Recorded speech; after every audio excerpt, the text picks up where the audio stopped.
design editor at Builder Magazine. I am here at the Pacific Coast Builders Conference in beautiful San Francisco, and I'm talking to some of the Gold Nugget Merit winners, and some of them are up for Gold Awards tonight. And one of them is Sal Caruso, an architect based out of Santa Clara in the South Bay. He's done a beautiful project, an obsessively restored, beautiful old craftsman house called Thrash House. You chose to keep something. What was that like? Well, the main inspiration in this was being able to somehow articulate the architecture to where it responded to some of the details of the past. It was really relevant for today because this home needs to be lived in today. So the concept was, what could we do to make it intricately beautiful and intricately detailed?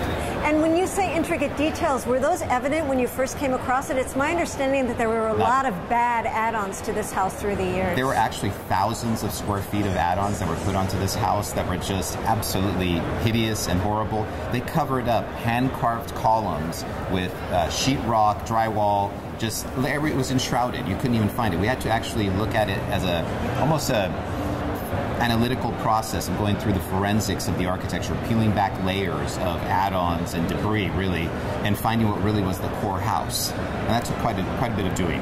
How did you find the core house?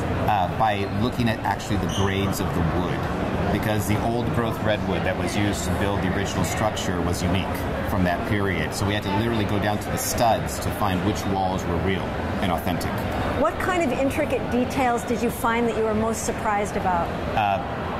Beautiful acanthus leaf carvings, which were unusual for a craftsman because craftsmen are usually very straight-laced. But here there were some very nice classical touches that were put in there that were just so beautiful, rather breathtaking, really. You can see that this craftsman who prided himself on world-class design and architecture back in his day really took that same love and devotion into building his own home for his own family.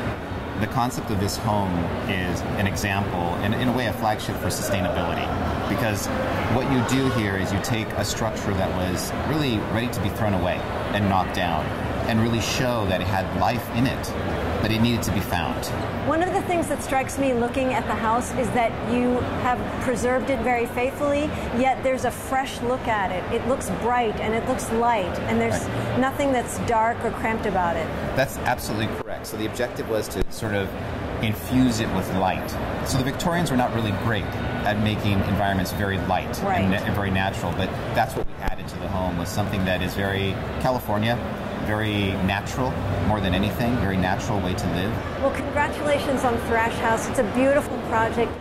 This is Amy Albert, design editor of Builder Magazine. I'm here in San Francisco at the Pacific Coast Builders Conference, and we're just about to go in for the Gold Nugget ceremony, where the winners will pick up their merit and grand awards.